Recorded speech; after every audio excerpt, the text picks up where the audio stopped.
Hello everyone, आप सबका youth academy के यूट्यूब चैनल पर मैं स्वागत करती हूँ। आज हम कोडिंग डिकोडिंग को आगे कंटिन्यू करेंगे टाइप 2 से। आई होप जितना भी मैंने अभी तक पढ़ाया है आप सबको क्लियर हो और समझ में आया हो। अब टाइप 2 जो होता है वो कंडीशनल कोडिंग होती है, मतलब इसमें हमें कुछ कंडीशंस दी जाती है। पहले हमें लेटर्स दिए गए हैं, लेटर्स के नीचे हमें क्या दिए हुए हैं, सिंबल्स दिए हुए हैं।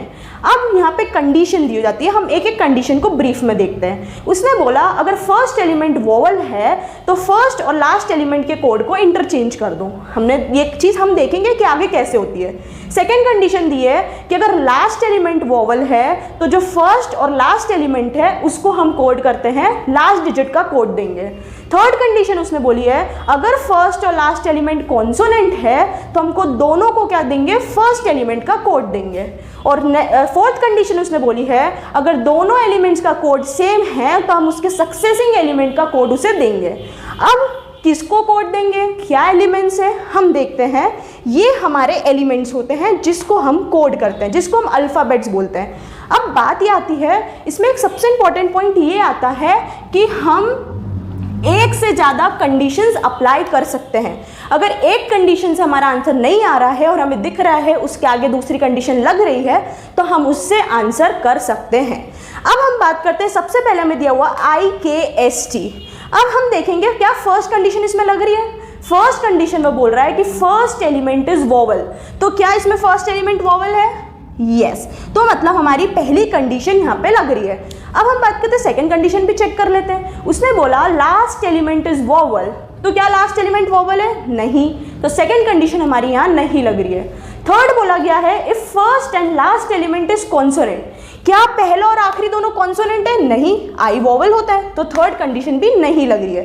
फोर्थ वाली कंडीशन जब हम लिखेंगे कोड उसके बाद हम उसको चेक करेंगे। अब हम बात करते हैं फर्स्ट एलिमेंट अगर वोवल है तो क्या बोला गया है, फर्स्ट और लास्ट एलिमेंट के कोड को हम इंटरचेंज कर देंगे। इसका मतलब आई के कोड को हम इधर लिखेंगे, टी के कोड को हम इधर लिखेंगे। अब देखते हैं आई का कोड क्या है, तो आई का कोड क्या है, परसेंटेज, इसको इधर लिख देंगे। अब देखेंगे टी का कोड क्या है, तो टी का कोड एक्स है, एक्स को इधर लिख देंगे। और के का कोड क्या है, इसको एज इट इज लिख देंगे। एस का कोड जो एज इट इज, जिस पे कंडीशन जिस एलिमेंट्स पे लगानी है उस पे हम कंडीशन अप्लाई करेंगे, बाकी एलिमेंट्स को हम एज इट इज लिख देंगे। यहाँ पे एक इंपॉर्टेंट पॉइंट ये भी आता है, कभी कभी ऐसे वर्ड्स लिखे आ जाते हैं जिस पे कोई कंडीशन अप्लाई नहीं होती है। जब उस पर कोई कंडीशन अप्लाई नहीं होती है तो नॉर्मल जैसे ऊपर बॉक्स में कोड दिया हुआ है वैसे हम उसको कोड कर देते हैं। जैसे अब सेकेंड क्वेश्चन की बात करते हैं। सेकेंड क्वेश्चन में हम देखते हैं पहली condition if first element is vowel, तो पहली कंडीशन क्या हो रही है, इसमें लग रही है। दूसरी condition last element is vowel, नहीं है। तीसरी कंडीशन में क्या बोला गया कि first and last element is consonant, नहीं है। फोर्थ कंडीशन हम देखते हैं आगे लगती है या नहीं।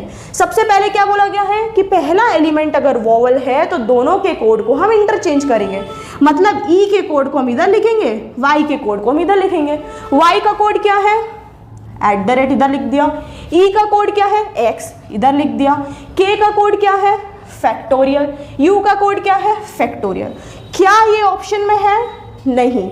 जब ये चीज़ ऑप्शन में नहीं है इसका मतलब ये हो सकता है कि इसमें कुछ और कंडीशन लग रही है। हाँ, लग रही है। कौन सी? फोर्थ वाली। क्या बोल रहा है उसमें, अगर दो एलिमेंट्स का सेम कोड है तो हम दोनों को कोड करेंगे उसके एक सक्सेसिंग एलिमेंट। सक्सेसिंग एलिमेंट मतलब k की बात कर रहे हैं तो k के पास क्या लिखा है, s। सक्सेसिव मतलब पास वाला, कौन सा पास वाला एलिमेंट है, तो s का कोड क्या है, 2, वो लिखेंगे। तो जिन पे कोई कंडीशन नहीं अप्लाई हो रही वहां पे हम एज इट इज लिखेंगे। e का कोड क्या है, x, x as it is लिख दिया। k का सक्सेसिंग s, तो s का कोड क्या है, यहाँ पे 2 लिख देंगे।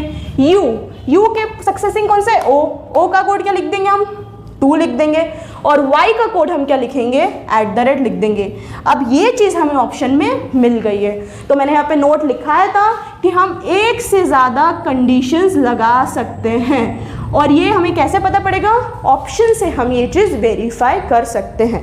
अब इसमें एक थर्ड क्वेश्चन आता है, 2 क्वेश्चन तो ये देखे हमने। तीसरा क्वेश्चन इसमें आता है,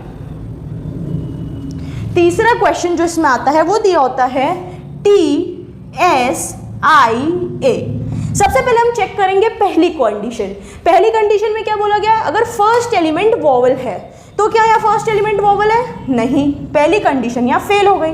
दूसरी condition, if last element is vowel, यहाँ पे क्या लास्ट एलिमेंट वोवल है? यस, मतलब सेकेंड कंडीशन यहाँ फिट हो रही है।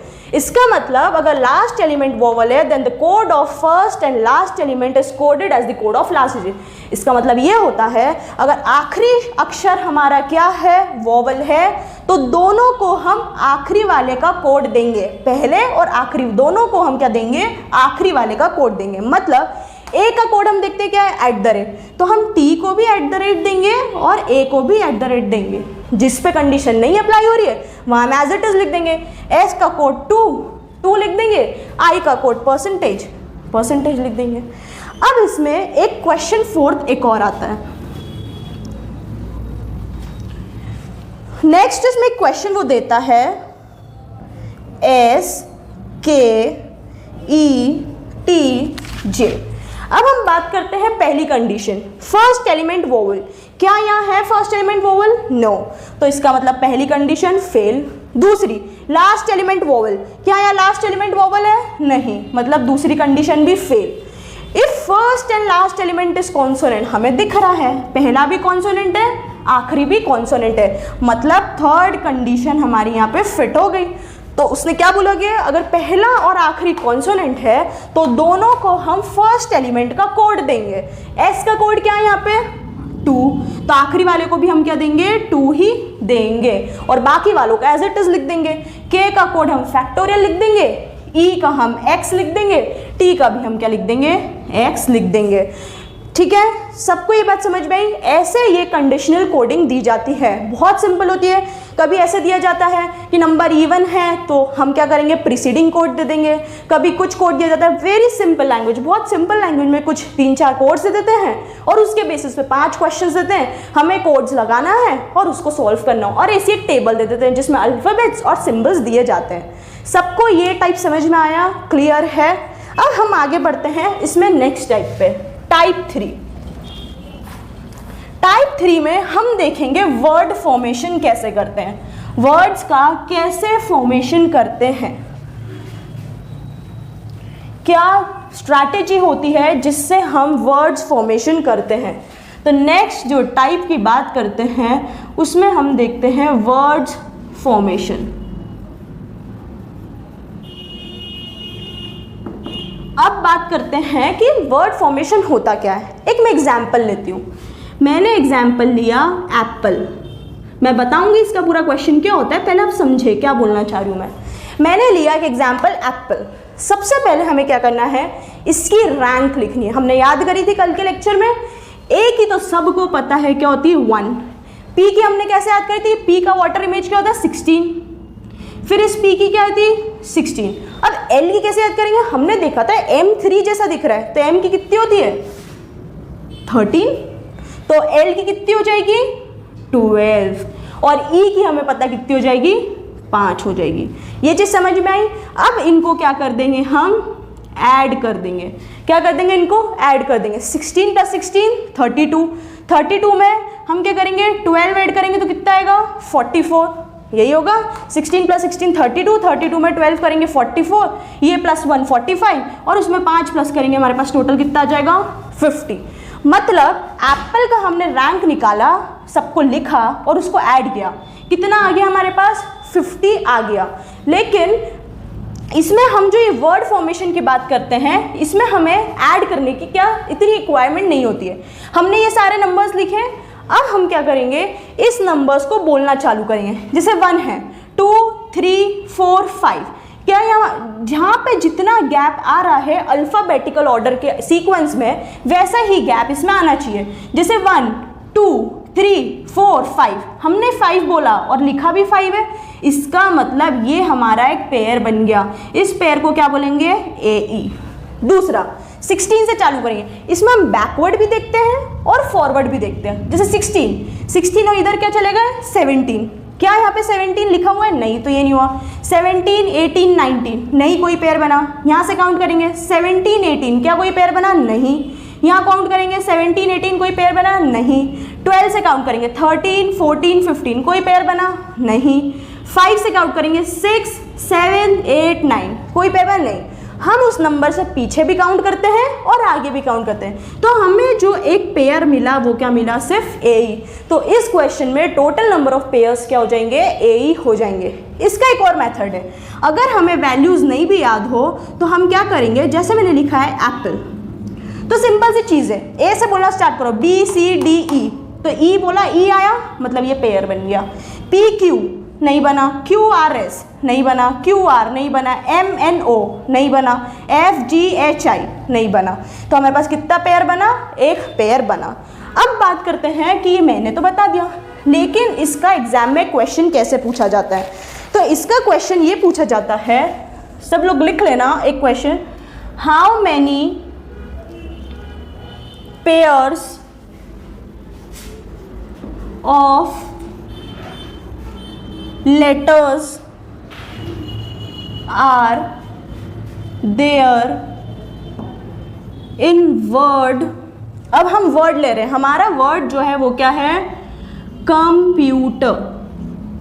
क्या है word, computer, which have same gap in a word as in English alphabet। Same होना चाहिए जैसे गैप किसमें होती है, इंग्लिश अल्फ़ाबेट में गैप होती है।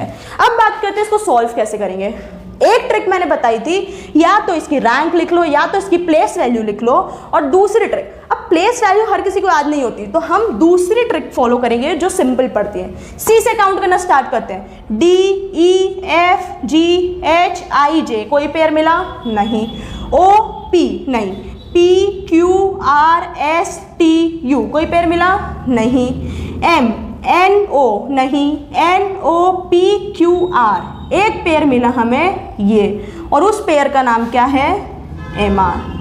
अब पी से क्यू आर एस नहीं, क्यू आर एस टी नहीं, यू से स्टार्ट करते हैं, वी डब्ल्यू एक्स वाई नहीं, वी डब्ल्यू एक्स नहीं, टी यू मिला एक पेयर, तो ये कौन सा पेयर मिला, T U, V W X Y नहीं, F G H I J K, कोई पेयर मिला नहीं, ई एफ कोई पेयर मिला नहीं, आर से स्टार्ट करेंगे, एस टी मिला एक पेयर, कौन सा मिला, आर टी, यू आर से चालू किया तो एस टी, तो एक पेयर तो ये मिल गया, नेक्स्ट यू, तो एक हमें कौन सा पेयर मिल गया, आर यू भी एक पेयर मिल गया, वी डब्ल्यू एक्स वाई और कोई पेयर नहीं मिले, मतलब टोटल हमको कितने पेयर्स मिले, 4 पेयर्स मिले। समझ में आया? या जिसको कंफर्टेबल हो वो इसकी प्लेस वैल्यू रैंक लिख ले और उससे कर ले, या हम इसको डायरेक्ट ही कर सकते हैं। तो पेयर फॉर्मेशन में ऐसे ही क्वेश्चन आते हैं, क्वेश्चन दिया जाता है कितने पेयर्स बनेंगे इस वर्ड से जब हम इंग्लिश अल्फ़ाबेट की गैपिंग जितना फॉलो करेंगे तो। अब इसी में दूसरा एक टाइप का क्वेश्चन आता है, इसी में एक दूसरा टाइप का क्वेश्चन आता है जिसमें लिखा होता है हाउ मैनी मीनिंगफुल वर्ड्स। किसकी बात कर रहा है वो? Meaningful words. ध्यान से वर्ड को समझना, वो लिख रहा है हाउ मैनी मीनिंगफुल वर्ड्स। किसकी बात कर रहा है? मीनिंगफुल वर्ड्स की बात कर रहा है। That can be formed by using a word. एक वो वर्ड दे रहा है ALME, वो बोल रहा है इस वर्ड का यूज़ करके कितने मीनिंगफुल वर्ड्स हम फॉर्म करते हैं ताकि हम सारे लेटर्स को यूज़ कर सके। क्या बोला गया है? सारे लेटर्स यूज़ होना चाहिए। ठीक है, तो कितने वर्ड्स फॉर्म हो रहे हैं। अब इसकी कोई ट्रिक नहीं होती है, इसके लिए, इस क्वेश्चन के लिए आपकी वोकैब अच्छी होनी चाहिए। अगर आपकी वोकैब है तो इस वर्ड्स को आप इधर उधर करके वर्ड्स बना सकते हो। जैसे मैं देख रही हूँ, इससे एक वर्ड बन सकता है मेल। इससे एक वर्ड क्या बन सकता है? मेल। दूसरा अगर मैं इससे बात करूं, इससे एक वर्ड बन सकता है क्या है? मील। इससे एक वर्ड क्या बन सकता है? मील। और तीसरा मैं बात करूं तो इससे एक वर्ड बन सकता है लेम। तो हमने क्या देखा? 3 वर्ड्स इससे बन रहे हैं, तो इसका मतलब 3 मीनिंगफुल वर्ड्स फॉर्म हो रहे हैं। आपका क्वेश्चन ज़रूर होगा कि मैम हमें कैसे पता पड़ेगा कितने वर्ड्स बनेंगे। तो इसके लिए आपकी वोकैब स्ट्रॉन्ग होना ज़रूरी है। ऐसे नहीं हम बता सकते हैं कितने वर्ड्स बनेंगे, आपको जंबल करने पड़ेंगे वर्ड्स इधर से उधर और पता करने पड़ेंगे कितने मीनिंगफुल वर्ड्स फॉर्म हो रहे हैं। तो इस क्वेश्चन की प्रैक्टिस की ज़रूरत नहीं है। अगर आपकी वोकैब स्ट्रॉन्ग है तो ये वाला टाइप हो जाएगा। अब इसी में एक तीसरा टाइप का क्वेश्चन आता है। तीसरा टाइप का क्वेश्चन ये बोलता है, वो बोलता है इफ, क्वेश्चन समझना, if first, third, fifth, seventh, 10th and 13th letter of the word, उसने क्या दिए हैं, प्लेसेस बताइए कि पहला, तीसरा, पांचवा, सातवां, 10वां, 13वां शब्द एक वर्ड का नाम उसने दिया है एंटरटेनमेंट। एंटरटेनमेंट ये हमारा क्या है, वर्ड है। तो इससे कितने मीनिंगफुल वर्ड्स बनेंगे, जो भी इससे मीनिंगफुल वर्ड बनेगा इन वर्ड्स का, सबसे पहले हमें ये पूरा वर्ड दिया हुआ है, इसमें जो जो एलिमेंट लिखे कौन कौन से, फर्स्ट, थर्ड, फिफ्थ, 7, 10, 13, तो उसको पहले क्या कर लेंगे, हम लिख लेंगे। तो फर्स्ट वर्ड क्या है हमारे पास, ई, थर्ड वाला क्या है, टी, फिफ्थ वाला क्या है, first, second, third, fourth, fifth, R, seventh वाला क्या है हमारे पास, ए, 8, 9, 10, 10th वाला क्या है हमारे पास, एम, और 11, 12, 13, टी।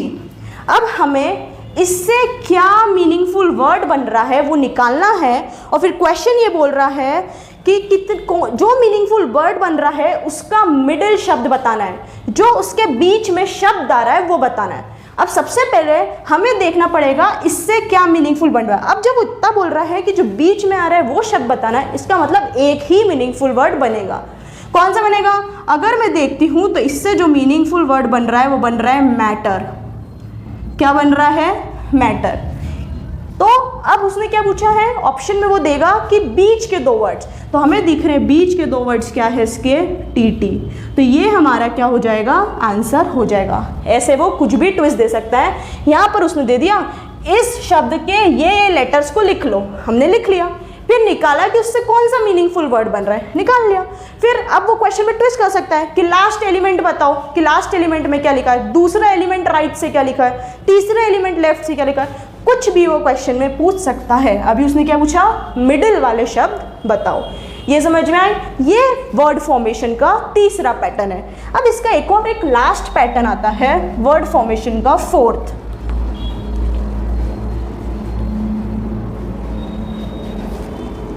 फोर्थ जो पैटर्न आता है उसमें वो क्या बोलता है, वो बोलता है कि if position of fifth and 12th letter of word is interchange. वो बोलता है एक वर्ड दे रहा है, उसमें 5th और 12th लेटर को इंटरचेंज कर दिया गया है। उसी तरह अब वो वर्ड कौन सा है, अगर उस वर्ड की बात करें तो उस वर्ड को लिखते हैं हम ग्लोरिफिकेशन। ग्लोरिफिकेशन, ठीक है। उसने बोला गया है 5th और 12th को इंटरचेंज कर दिया गया है। उसी तरह 4th और 14th को इंटरचेंज कर दिया गया है। उसी तरह 3rd और 10th को इंटरचेंज कर दिया गया है। 2nd और 11th वर्ड को इंटरचेंज कर दिया गया है। 1st और 13th वर्ड को क्या कर दिया गया है, इंटरचेंज कर दिया गया है।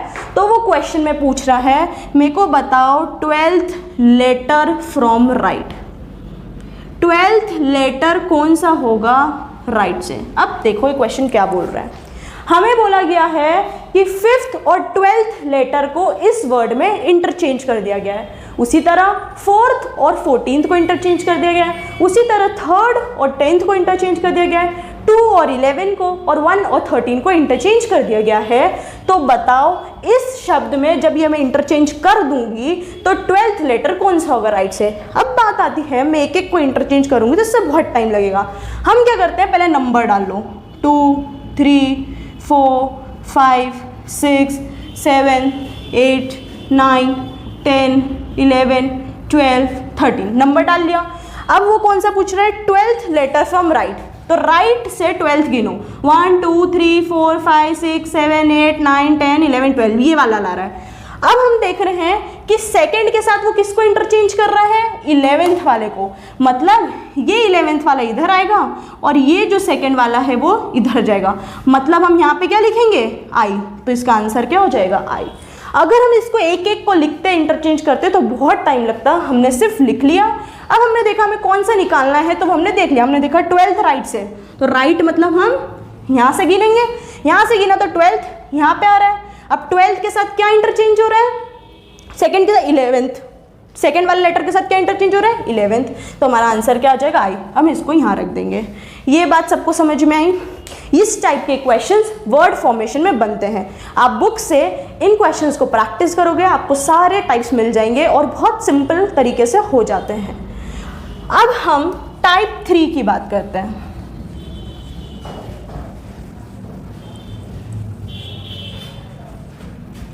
अब इस टाइप 3 में वो क्या बोलता है, हमें कोड्स निकालने को बोलता है। कैसे, पहला टाइप का देखते हैं। वो बोलता है ए जो है वो हमारा 1 है, बी जो है हमारा 2 है, सी जो है हमारा 3 है, और ऐसे करके बोलता है जो z है वो हमारा 26 है, मतलब एक सबकी प्लेस वैल्यूज दे दी। अब वो पूछ रहा है कोड बताओ एप्पल का। किसका कोड बताओ, एप्पल का कोड बताओ। हमें पता है ए की वैल्यू वो 1 दे रहा है और हमें दिख रहा है, ये लाइन से दिख रहा है, मतलब ये सबकी क्या दे रहा है, प्लेस वैल्यू दे रहा है। तो ए का क्या लिख दिया हमने 1, पी का क्या होता है हमें पता है 16, फिर इधर पी का क्या होगा 16, एल का क्या होगा हमें पता है 12 और ई का क्या होगा 5। समझ में आया। तो हमने क्या करा, सबके प्लेस वैल्यूज को लिख ली, सबके कोड्स को लिख लिया और इनको क्या कर दिया, ऐड कर दिया। 16 + 16 32, 12 ऐड करेंगे 5 + 1, तो इसको ऐड करेंगे तो हमारे पास क्या आ जाएगा 50 आंसर आ जाएगा। तो हमने क्या करा, सबके कोड्स को क्या कर दिया, ऐड कर दिया। तो ये इसका फर्स्ट टाइप होता है जिसमें उसने दिया है। अब वह इसमें क्या चेंजेस कर देता है, इसके सेकेंड टाइप की बात करें तो इसमें जो ये चेंज करता है वो ये करता है, अब ए की वैल्यू वो दे देता है 26, बी की वैल्यू देता है 25, 24 और जेड की दे देता है 1। अब क्या हुआ, इसने हमने देखा था कि बैकवर्ड रैंक देखा था। बैकवर्ड रैंक मतलब अपोजिट दे दिया है, तो अपोजिट मतलब क्या करेंगे, अब जैसे मेरे को बोला गया है एप्पल का निकालो, तो हमें अब इसकी क्या निकालनी पड़ेगी, बैकवर्ड, क्योंकि ए क्या होगा, ए की फॉरवर्ड 1 होती है, तो 27 में से 1 माइनस करेंगे कितनी हो जाएगी 26। पी की देखिए हमने 16 होती है, 27 में से 16 माइनस करेंगे क्या हो जाएगी 11, उसी तरह यहाँ 11 हो जाएगी। एल की हमें पता है कितनी होती है 12, तो 27 में से हम 12 माइनस करेंगे तो कितना हो जाएगा 15। फिर हम बात करते हैं ई की कितनी होती है 5, 27 में से 5 करेंगे तो हमारे पास क्या हो जाएगा 22 हो जाएगा। अब क्या करना है, इसको ऐड करना है, 6 + 1 7, 7 + 1 8, 10 15 हो जाएगा, एक कैरी ओवर 2 3 4 5 6, 6 + 2 8। ये इसका क्या हो गया, आंसर हो गया। क्या चेंजेस आए, पहले में हमें ए की वैल्यू 1 दी थी, मतलब वो फॉरवर्ड रैंक की बात कर रहा था, अभी वो बैकवर्ड रैंक की बात कर रहा है। इसमें एक छोटा सा वो और चेंज करता है, ध्यान से समझना क्या चेंज करता है। वो बोलता है ए की वैल्यू 1, बी की वैल्यू 2, सी की वैल्यू 3, फिर वो बोलता है डी की 1, ई की 2, एफ की 3, और उसी तरह एक्स की भी वो 1 देता है, वाई की भी 2 देता है और जेड की भी 3 देता है। अब बोला है कि एप्पल का कोड निकालो। इसके लिए क्या मेथड होती है, सबसे पहले हम क्या करेंगे, फॉरवर्ड रैंक को लिख लेंगे। हमें पता है 1 16 + 16 + 12 + 5, और इसको हम सम करते तो क्या आता है 50। अब हमने देखा ये 3 का डिवीजन कर रहा है, इसका मतलब इसको हम 3 से क्या कर देंगे, डिवाइड कर देंगे। अब जब हम इसको 3 से डिवाइड करते हैं, 3 × 1 = 3 यहाँ आता है, 3 × 6 = 18 आता है, तो यहाँ बचेगा 2। तो ये हमारा आंसर होगा। और ध्यान रखना ऐसे क्वेश्चंस का जिसमें वो डिवाइड करता है वही आंसर आएंगे। इसका आंसर 1 2 या 3 में ही आएगा, इसका जो रिमाइंडर आएगा वो हमेशा यही आएगा। तो इसका जो कोड है वो क्या हो गया, 2 हो गया। यहाँ तक का आप सबको आई होप समझ में आया होगा यहाँ तक के पोर्शन में कुछ भी डाउट आता है आप कमेंट करिए, वीडियो को ज़्यादा से ज़्यादा लाइक करें, शेयर करें। Have a nice day. Thank you everyone.